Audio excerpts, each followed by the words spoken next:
Hello and welcome to English for Everyone, where we practice real-life American English. Today we're going to learn to avoid some important mistakes, so let's get started. First, this is not correct. Give cold shoulder. Very important. The idiom means to ignore someone or treat them in a frosty, unfriendly way. I cannot say give cold shoulder. First, we need the article the cold shoulder. And we need an object. You give somebody the cold shoulder.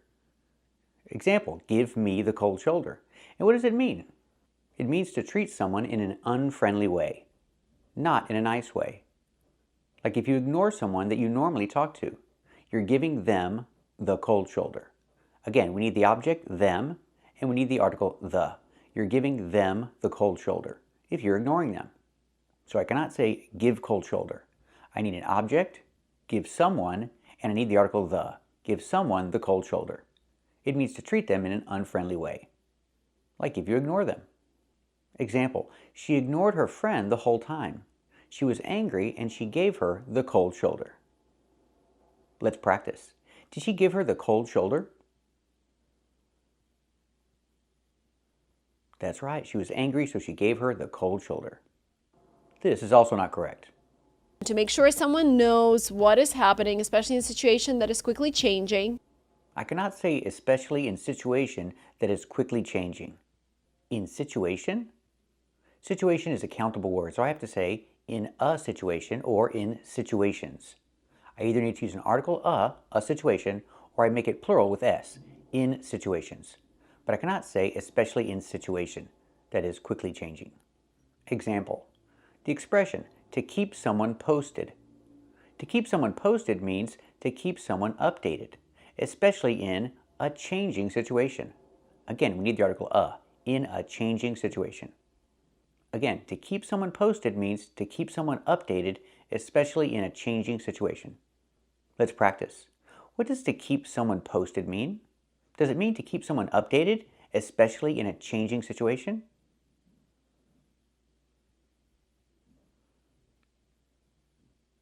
That's right, it means to keep someone updated, especially in a changing situation. This is also not correct. The idiom cut someone some slack means to be more understanding or forgiving towards someone, especially when they're facing difficulties or challenging. I cannot say especially when they're facing difficulty or challenging. Challenging is not a noun. Challenging is an adjective. So I cannot use it here. I cannot say difficulty or challenging. So how do we use challenging? It's an adjective. I can say learning a language can be challenging. It means difficult, something requiring a lot of effort. That's challenging. So again, the example, learning a language can be challenging. Let's practice. Can learning a language be challenging? That's right, learning a language can be challenging. So how do we say this correctly? Especially when they're facing difficulty or challenges. We have to use the noun challenge in the plural form, challenges, because you face difficulty or you face challenges. You cannot face challenging. You face difficulty or you face challenges. Let's look at something else. You can say face difficulty or face difficulties. Both forms are correct. And you can say face challenges, but you cannot say face challenge. You need the S on it. It's confusing. So let's make it less confusing. Let's say you face difficulties or you face challenges, using both words in the plural form. That's less confusing. So examples, in life everybody faces challenges. Everybody faces difficulties. Let's practice. In life, does everybody face challenges? That's right, in life everybody faces challenges. In life, does everybody face difficulties? That's right, in life, everybody faces difficulties. That's part of life. And this is also not correct. Bad hair day. I don't know if I'm having one today. But the expression comes from an idea that if you're struggling with your hair in the morning, the rest of the day might be a struggle too. For example, I spilled coffee on my shirt, then I missed the bus, total bad hair day. So when everything goes wrong. If I say bad hair day, it doesn't mean everything's going wrong. It just means my hair looks bad that day. And we need an article, a bad hair day. If I say I'm having a bad hair day, that means my hair doesn't look good that day. It doesn't mean everything's going wrong. That's not how we use it. You might find this meaning as a secondary definition in some dictionaries, but it's not how we use the expression in American English. Don't say I'm having a bad hair day if you're having a horrible day. Just say it if your hair looks bad that day. So what do you think? Am I having a bad hair day? Do you think my hair looks bad today? Tell me in the comments. Am I having a bad hair day today? Let me know. I won't be offended, don't worry. Example, she's having a bad hair day. Her hair does not look good today, so she's having a bad hair day. Does that mean other things are going wrong in her life? No, not necessarily. It just means her hair looks bad today. She's having a bad hair day. Let's practice. Is she having a bad hair day? That's right, she's having a bad hair day. This is also not correct. Okay, go south. This idiom is so quite popular. This means to become much worth. The idiom is so quite popular? So? She means also. So pronunciation. First we change the S in is to a zebra sound. Z, is also. Not also, but also. We have two different vowels. We have the aw sound first, like ball and wall. Aw. It's back here. Contract back here. Aw. All. The dark L. Also. Then the long O sound like no and go. Together. Is also. Not is so. Is also. Example. He's a doctor. He's a doctor. And she's also a doctor. She's also a doctor. Let's practice. Is he a doctor? That's right, he's a doctor. And is she also a doctor? That's right, she's also a doctor. Not she's also. She's also a doctor. Let's hear that second part again. Okay, go south. This idiom is so quite popular. This means to become much worth. This means to become much worth? Worth? I think she means worse. Let's look at the pronunciation difference.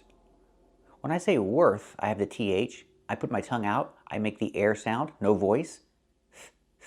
Worth. And now we look at the word worse. The first part of the word is the same. It's just the consonant at the end is different.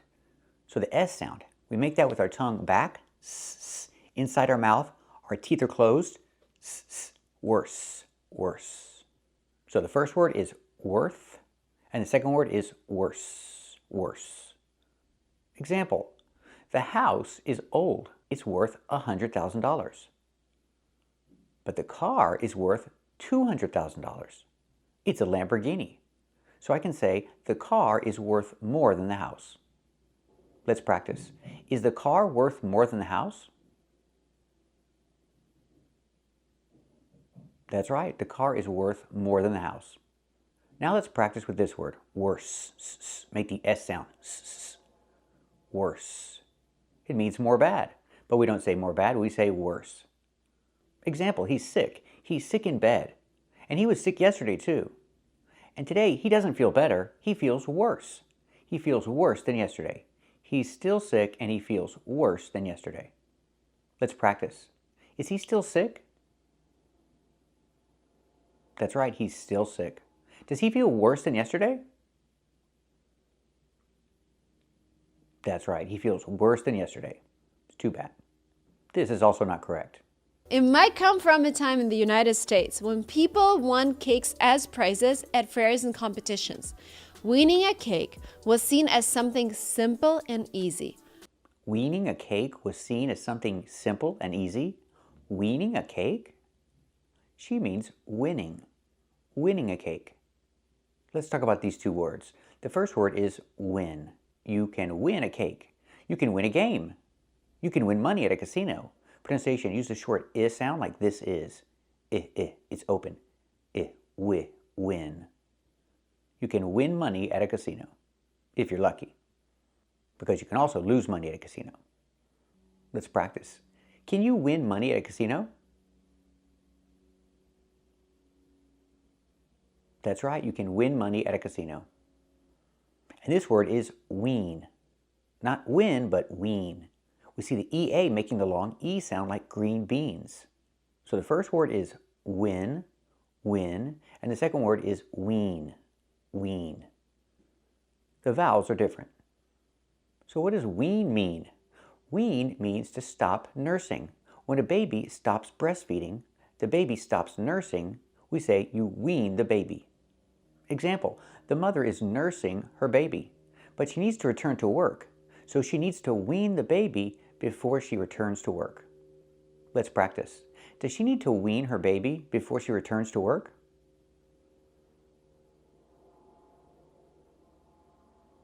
That's right, she needs to wean her baby before she returns to work.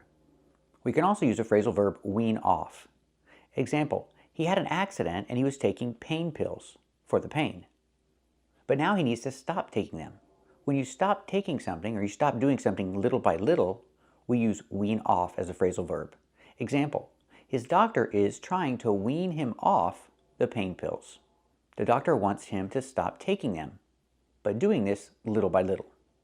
That's wean off. So the example, the doctor is weaning him off the pain pills. Let's practice. Is the doctor weaning him off the pain pills? That's right, the doctor is weaning him off the pain pills. So we see these two words, win and wean. They're pronounced differently. This is also not correct.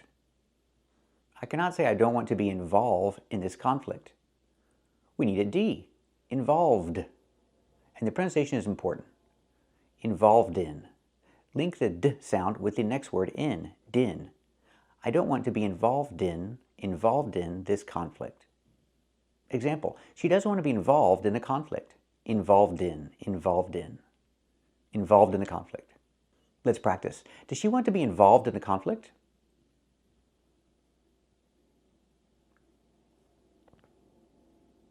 That's right, she doesn't want to be involved in a conflict. Thank you for watching, and keep watching to learn to avoid more important mistakes and to practice speaking more. First, this is not correct. Americans would say ama instead of I am. They would say ama, then they would say fan, and they would connect fan with the next phrase, fan of baseball. It's true. I'm is pronounced ama. But I'm a fan of. It is not pronounced fan of baseball. The word of is pronounced with the short sound like cup and up. Not o like no and go. Not of, but of. I'm a fan of. Remember the short sound like cup and up, closed and relaxed. Of. I'm a fan of baseball. Not really. I'm not a fan of baseball. What about you? Are you a fan of baseball? Very good. Another pronunciation option we have with of is to say and not pronounce the v sound at all. But this is only when it's before a consonant. We see the B in baseball, that's a consonant. So we can say I'm a fan of baseball. Again, with the short sound like cup and up, closed and relaxed. I'm not a fan of baseball. You can say it like that, or you can pronounce the v sound. But keep the vowel short and closed. Of. I'm not a fan of baseball. Or maybe you are. So again, I'm not a fan of, I'm not a fan of baseball, or I'm not a fan of baseball. Both pronunciations are correct. This is also not correct. I saw Alice with an older man. Now it's your turn. Try to connect words. I'll give you 3 seconds.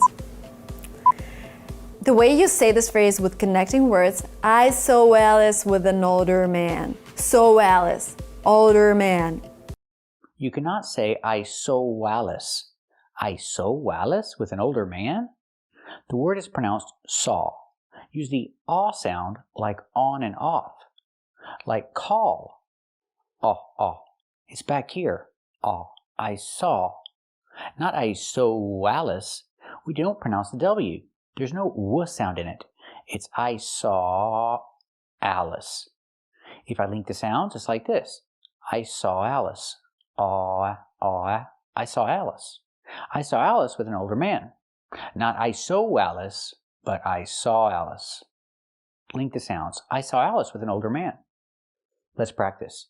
Did you see Alice with an older man? That's right. I saw Alice with an older man. This is also not correct. So if you want to sound like an American person, you really need to sit down on a couch and, just relax your jaw, relax your mouth. You need to sit down and couch and relax? And couch? We use the connector on. Pronunciation. Use the aw sound like on and off. Like ball.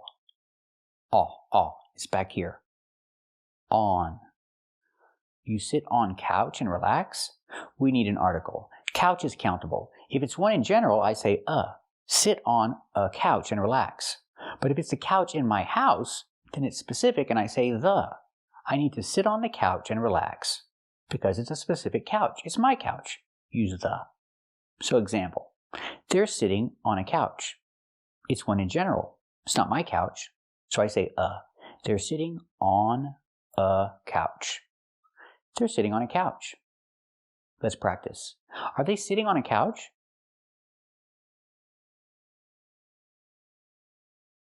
That's right, they're sitting on a couch. But what if I say I'm tired? I'm tired. I need to sit on the couch. I'm talking about my couch. It's specific. I use the. Example, he's tired. He needs to sit on the couch. It's his couch. It's specific, so we use the article the. He's tired. He needs to sit on the couch. Let's practice. Does he need to sit on the couch?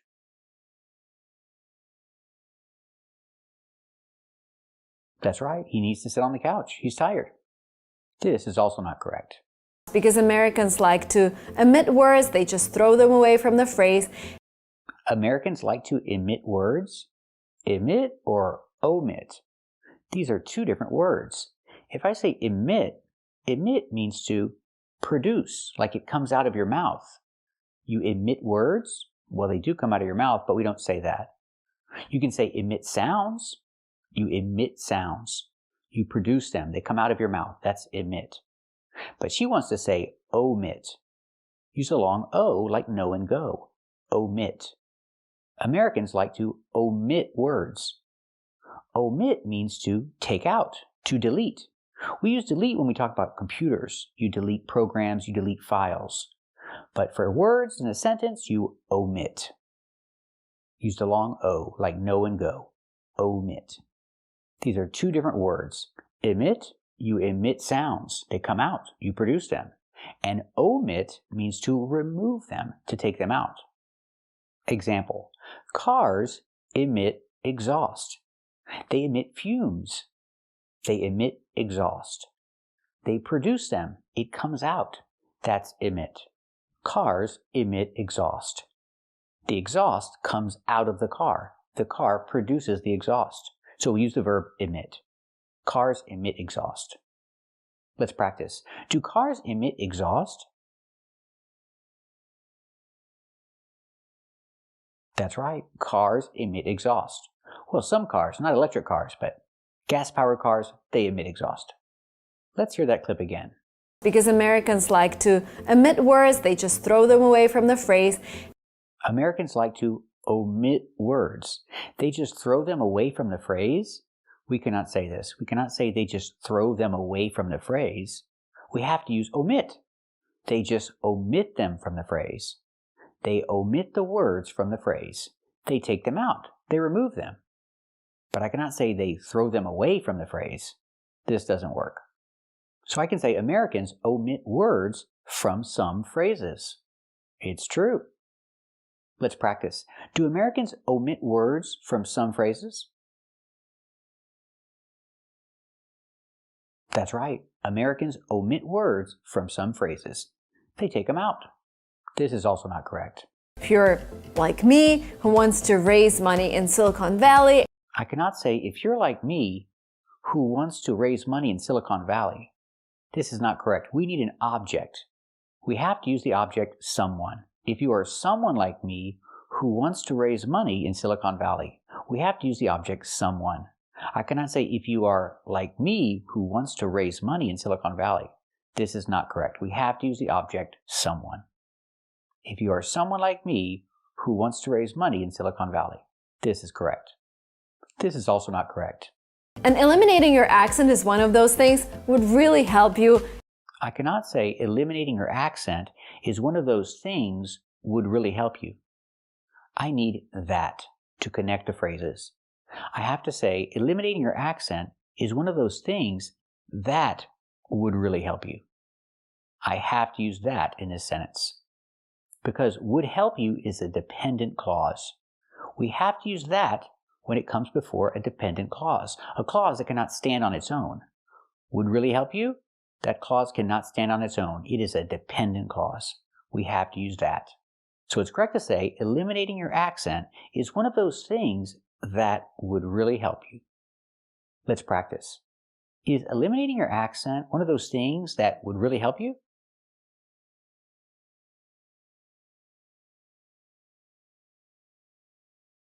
That's right. Eliminating your accent is one of those things that would really help you. This is also not correct. I would switch on the music video and hope that the singer is actually singing, lip singing in the video so you can follow their lips. The singer is singing or lip singing in the video? Lip singing, this doesn't exist. She means to say lip syncing. There's no such thing as lip singing. The phrase is lip syncing with the k sound. Sync. It's short for synchronize. See, you pretend you're singing and you make the words with your mouth. You synchronize your mouth with the words, but you're not really singing. They play the music in the background. That's lip syncing. They do this in videos. When you watch a video, they're not really playing the song. They're pretending to play the song. They're moving their mouth and the motions to make the words, but they're not really singing. That's lip syncing. Sync. Short for synchronize. Example. They're making a video, but they're not really singing the song. They're not playing the song. They're lip syncing to a recorded track. Let's practice. Are they really singing or are they lip syncing to the song? That's right, they're lip syncing to the song. They're not really singing. They're just moving their mouth, pretending they're singing. And we don't say this either. Saying congrats instead of congratulations. Congrats on your birthday instead of congratulations on your birthday. Congrats on your new apartment. We don't say congratulations or congrats on your birthday.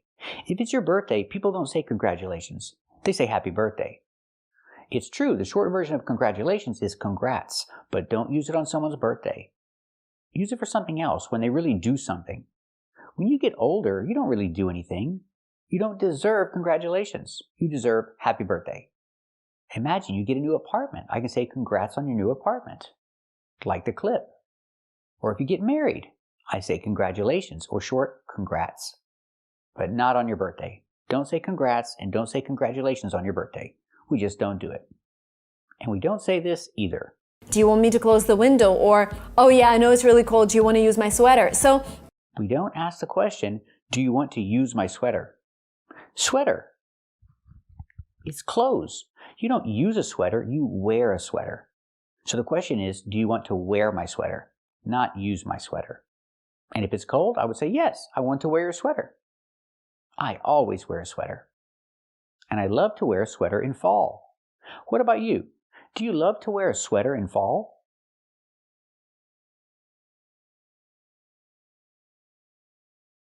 Very good.